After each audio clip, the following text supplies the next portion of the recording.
Bonjour et bienvenue dans cette nouvelle petite chronique qui va porter cette fois-ci sur le Pokémon Donjon Mystère DX, sorti sur Nintendo Switch au début de ce mois.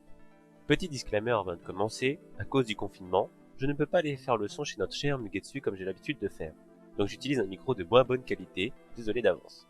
Avant tout, il faut se mettre en tête que ce nouveau jeu est en fait un remake des Donjons Mystères équipe de secours bleu et équipe de secours rouge sortis sur DS en 2007. Vous allez donc me dire que payer 60€ pour faire un simple remake ne vaut pas le coup. Alors qu'est-ce qui change par rapport à l'original? Tout d'abord, un nouveau style graphique.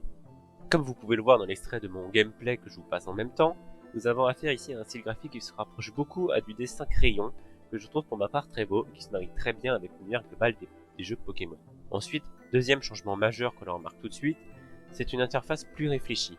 En effet, on voit lorsqu'on est en donjon, sauf pour quelques exceptions pour les donjons très durs, de rang S, on a toutes les infos importantes qui sont les points rouges, les ennemis, en bleu clair, les objets, mais on a aussi, sur le en haut à droite, toutes les informations qui concernent notre team. Lorsque les PP de nos alliés tombent à 0, c'est affiché. On a aussi le temps, le nombre de pièces récoltées le long de l'aventure, le tout dans une fluidité de manœuvre dans cette interface bien plus fluide. Le fait de rajouter toutes ces informations rend le jeu plus facile, car on peut esquiver les maisons Pokémon qui, pour ceux qui se souviennent, ont détruit et fait perdre plusieurs fois les parties de nombreux joueurs, mais on peut aussi éviter les ennemis lorsqu'on a très peu de PV ou qu'on fait un donjon qui a 40 étages par exemple. On préfère garder nos PP, garder nos ressources, donc on peut les éviter. Ça rend le jeu très facile, ce qui est très bien pour les débutants. Mais pour les anciens joueurs comme moi, ça a fait perdre un peu en difficulté un jeu qui est, on va se le dire, relativement facile. En ce qui concerne les nouveautés moins importantes, Nintendo a modifié le système de recrutement de nouveaux Pokémon, qui maintenant peuvent nous accompagner jusqu'à la fin du donjon en cours, ce qui permet de dépasser les limites de 3. Mais, ce sera des électrons libres qui vous suivront. On pourra ni contrôler leur déplacement, ni leur gestion d'attaque, mais ils nous seront justes et attaqueront au moment où on attaquera.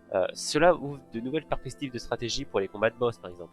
Mais globalement, ça rend le donjon plus facile, car si vous avez de la chance, vous arrivez à 8 devant un boss et vous l'explosez. Ce qui m'est arrivé lors de mon début de partie. De plus, au moment où vous les choisissez de les recruter ou non, on a maintenant toutes les infos les concernant. Donc, si on les a déjà, si on a l'espace pour les accueillir, et bien sûr, une troisième nouveauté qui est importante sont les capacités passives. Car oui, maintenant, dans ce nouveau jeu Pokémon Donjon Mystère, certains Pokémon, bon, la grosse majorité, on ne peut pas se le cacher, ont des capacités passives qui concernent toute la team.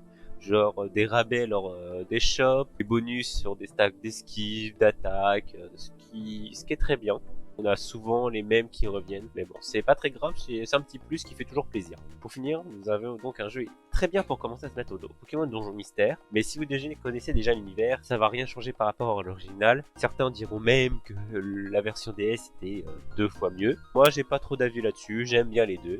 Mais je vous conseillerais donc pour les anciens joueurs d'attendre que le jeu baisse en prix si vous voulez le prendre pour redécouvrir quand même le superbe scénario qui a fait le succès de la licence. Sur ce, j'espère que ce petit format qui a duré même pas 5 minutes vous a plu et désolé encore pour le son et à bientôt pour une nouvelle vidéo.